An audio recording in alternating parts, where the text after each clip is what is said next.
ये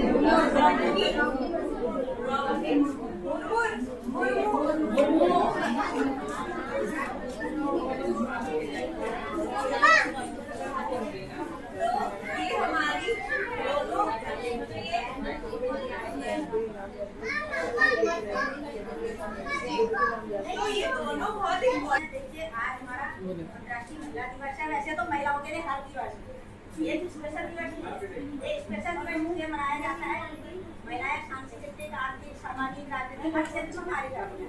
उनकी उपलब्धियों को दिखाने के लिए, उनकी उपलब्धियों को दिखाने के लिए समाज को इनको देखते हम लोग कुछ सीखते हैं। सीखते हैं करते हुए तो हम लोग सीखते हैं दिखाने के लिए, समाज को जागरूक करने के लिए एक स्पेशल दिन बना देते हैं। आप जो बाकी दिन देख के सबके पास काम है, एक दो लोग तो नहीं आ सकते हैं, इसलिए स्पेशल दिन बनाते हैं हम लोग इकट्ठे हो जाते हैं। अब हम जो भी हमने आज सीखा है उसको क्या करना है, हमको ग्रहण करना है, उससे जाके उसको क्या करना है, समाज को जागरूक करना है ताकि हम भी आगे बढ़ सकें। ठीक है, क्योंकि हम लोग को क्यों लाया गया है, महिला क्या है, महिला की एक बच्चे तक हर एक व्यक्ति तक होती है ना। हम लोगों में क्या है, सब फील्ड वर्कर ज्यादा है। कोई शिक्षक है, कोई आंगनबाड़ी वर्कर है, कोई स्वास्थ्य विभाग से है, कोई किसी से है, कोई किसी विभाग से है, तो सभी लोग हैं। सब लोग की पहुँच कहाँ तक है, अंतिम व्यक्ति तक है, अंतिम छोटे व्यक्ति तक है ना। अब हमारी आंगनबाड़ी कार्यकर्ता है, हमारी आशा कार्यकर्ता है, जितनी पहुँच हमारी है उससे ज्यादा पहुँच उनकी है। कभी कभी वो लोग कहते हैं ना सारे काम हमारे ऊपर थोप दिए जाते हैं, क्योंकि उससे क्या है, हम लोग को एक उम्मीद है, नई आशा है, वो बहुत महा है। वो क्या है, एक रीढ़ की हड्डी है, बिना उनके तो हम चल ही नहीं सकते। चल सकते हैं हम अपने आंगनबाड़ी कार्यकर्ता और अपनी आशा नहीं चल सकते हैं, नहीं चल सकते हैं। एक दिन अगर हड़ताल पे चलेगी ना, हमारा सारा काम ठप हो जाता है, हम रात में खाना नहीं खा पाते। अब बात है, बताओ, क्योंकि वो क्या है, उनकी अंतिम व्यक्ति तक है। जो भी से जो भी प्लान आते हैं, जो भी योजनाएं आती हैं, वो हमारे वहाँ तक पहुँचा देती है। वो समाज को जागरूक करने का बहुत अच्छा काम करती है। शिक्षक तो है ही है, शिक्षक तो एक गुरु है, माता पिता गुरु देवता, वो तो तीन अलग ही श्रेणी में है, उनके बिना तो हम लोग की कल्पना कर ही नहीं सकते हैं। और जहाँ बहस का मुद्दा आता है, देखो हमें किसी चीज में बहस नहीं करनी कि स्त्री और स्त्री पुरुष क्या है, एक गाड़ी के दो पहिए हैं, एक जीवन को चलाने के लिए दो पहिए हैं। ठीक है, उनके बिना तो कल्पना हो ही नहीं सकती है। अकेले ना स्त्री जीवन को चला सकती है, ना अकेले पुरुष नहीं चला सकता है। इस चीज में इसलिए बहस नहीं करनी, क्योंकि बहस किसी चीज को आगे बढ़ाने या हमारी प्रगति में बाधा होता है। हमें कभी भी बहस नहीं करनी चाहिए। दोनों का योगदान रहता है। अगर पुरुष बाहर करा रहा है तो महिला, और आजकल तो महिला और पुरुष दोनों बराबर के भागीदार हैं। कि हमारी जो नई टेक्नोलॉजी चल रही है, नई टेक्नोलॉजी उसको हम कैसे आगे बढ़ सकते हैं, क्योंकि आजकल आज क्या है, इंटरनेट का जमाना आ गया है। सारे काम इंटरनेट और कंप्यूटर से हो रहे हैं, सारे काम ऑनलाइन हो रहे हैं। जिनको ऑनलाइन काम किया है वो क्या है, दूसरे पर डिपेंड हो रहे हैं। लेकिन जो सारे काम इंटरनेट से हो रहे हैं, सारे काम ऑनलाइन हो रहे हैं, नई नई तकनीकें आ गई है, नई नई चीजें आ गई है। इसमें क्या है, चाहे ग्रामीण क्षेत्र हो, चाहे ऊर्जा का क्षेत्र हो, चाहे शिक्षा का क्षेत्र हो, चाहे स्वास्थ्य का क्षेत्र हो, हर चीज में नई टेक्नोलॉजी आ गई है। अभी तक आप लोगों ने देखा होगा, जब आप स्वास्थ्य कार्ड लेके हॉस्पिटल आ रहे थे अस्पताल में, तो आपको ओपीडी में भी उसका लाभ मिल रहा है। ओपीडी में आपको लाभ मिल रहा है। लेकिन अभी ये से हमारे यहाँ हो गया है कि आपको केवल स्वास्थ्य कार्ड का लाभ एडमिट होने पर, भर्ती होने पर ही मिलेगा। उसका पूरे टाइम के लिए मिला है। 18 साल की मेरी जॉब हो गई है, ठीक है, 18 साल की सर्विस हो गई है। और मैंने अपने जीवन में शायद जब से मैंने होश संभाला है 9-10 साल से बहुत संघर्ष करा। मेरा भाई सामने ठीक है, क्योंकि मैं 10 साल से ट्यूशन पढ़ाने लगी हूँ। हमारी आर्थिक स्थिति देखे, हमारी आर्थिक स्थिति मायके से काफी कमजोर होती है, तो मैं 10 साल से ट्यूशन पढ़ाने का काम करती थी। मैं जब शिक्षा में पढ़ती थी तब से मैं बच्चों को, अपने आस पड़ोस के बच्चों को बैठा के पढ़ाया करती थी। हमारे यहाँ केवल एक लालटेन हुआ करती थी, और उस लालटेन में मैं अपने आसपास के बच्चों को बैठा लेती थी, अपना काम करती थी, उनको काम दे दिया करती थी। पूरे खेती का काम मैं अकेले संभालती थी, क्योंकि हमारे पापा बाहर रहते थे। और उसके बाद मैं घर का भी संभालती थी, बाहर भी सब करती थी, अपने भाई बहनों को पढ़ाया। उसके बाद मैंने ट्रेनिंग कर ली। ट्रेनिंग करने के इंटरव्यू मैंने यहीं से किया, ये भी मैंने यहीं से किया, एमए मैंने उधर से। उसके बाद मैंने इंटर करने के बाद ट्रेनिंग कर ली। ट्रेनिंग करने के बाद 7 साल जॉब नहीं मिली मुझे। अगर कोई और होता ना बहुत परेशान हो जाता। 3 साल के अंदर उनको जॉब दे दी, लेकिन उसके बाद भी मेल लगा पहले बीच में शादी हो गई, बच्चे भी थे छोटे, मैंने ट्यूशन पढ़ाने का काम शुरू कर दिया। उस टाइम में कम से कम 2000 में मैं कम से कम 5000 की ट्यूशन अपने घर में करती थी। हमारी कैंटीन हुआ करती थी डिग्री कॉलेज में, ट्यूशन भी पढ़ाती थी, कोचिंग भी करती थी, घर के काम भी करती थी, सिलाई भी करती थी, और उसके बाद कैंटीन का जो काम होता था वो भी मैं अपने हस्बैंड के साथ बराबर करती थी।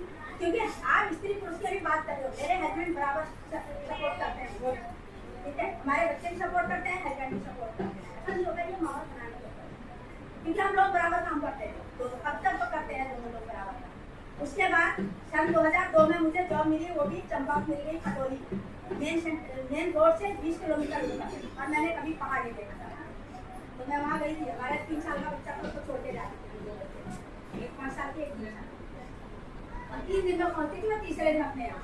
पहले एक गाँव रुकती थी, दूसरे गाँव रुकती, तीसरे दिन, फिर 4-5 दिन मेरे पैर इतने सूख जाते थे कि मैं ऊपर सेंटर था वहाँ तो मैं जाती नहीं, फिर नीचे गाँव में बुलाती थी, वहीं हम लोग रहते थे, फिर वो लोग थोड़े से हमको सामान हमारा मेरे लोग छोड़ते थे हम।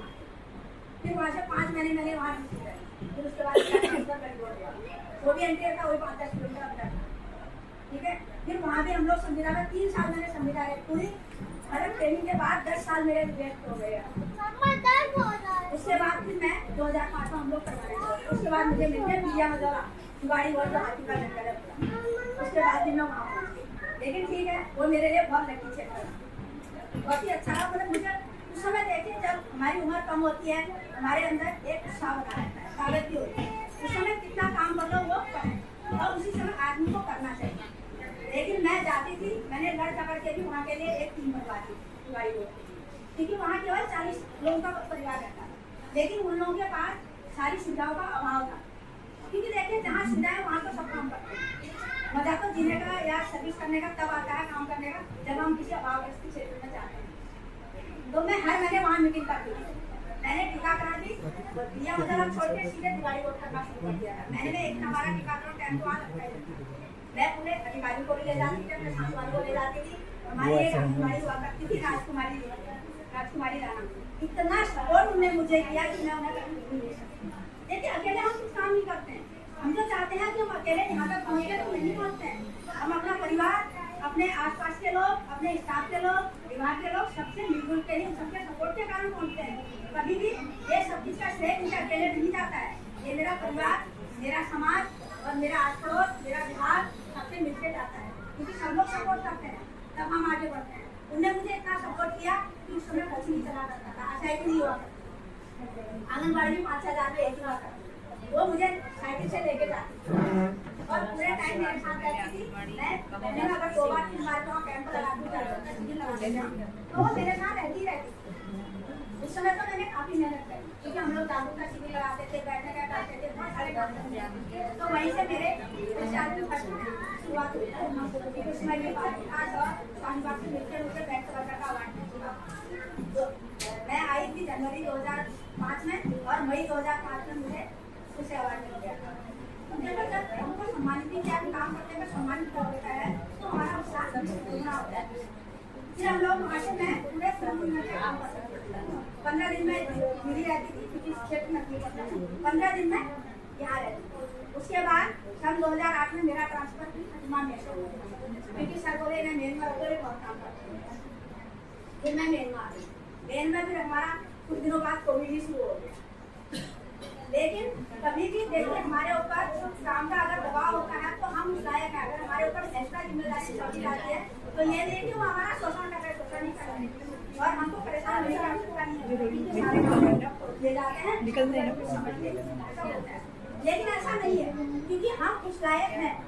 अगर कोई हमारे ऊपर काम की जिम्मेदारी सौंप रहा है तो हम उस लायक हैं, इसलिए हमारे ऊपर वो काम सौंप दिए जाते हैं। अगर कोई बार बार हमको फोन कर रहा है, बार बार जनता हमको परेशान नहीं कर रही है, उनको हम पर विश्वास है कि हम उनकी समस्याओं का समाधान करेंगे, इसलिए हमको बार बार। मैंने कभी ये नहीं सोचा कि एक्स्ट्रा काम है तो मैं बहुत परेशान हो गई, या मुझे ट्रेनिंग में भेज दिया तो मेरे ऊपर एक्स्ट्रा है, मैंने कभी उसको बोझ नहीं समझा।